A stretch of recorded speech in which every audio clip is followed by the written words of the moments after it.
हर हर महादेव। जितने भी दर्शक हमें देख रहे हैं सबको तहे दिल से प्रणाम करती हूँ। आप सबके लिए बहुत प्यारा सा कहरवा गीत लेकर आई हूँ। आप लोग जरूर सुने, जरूर देखें। अपना अपना प्यार दुलार आशीर्वाद भर भर कर दें।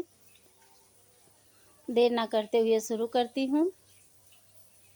यही पार गंगा वही रे पार जमुना, तेही के बीच ना बागर गर सिर कपरा, तेही के बीच ना बाग रगर सिर कपरा, तेही के बीच ना किया तोर भगवान कपरा दुखान, किया हो भगवाना तोहरी देहिया दुखानी, किया हो भगवाना तोहरी देहिया दुखानी, किया हो भगवाना।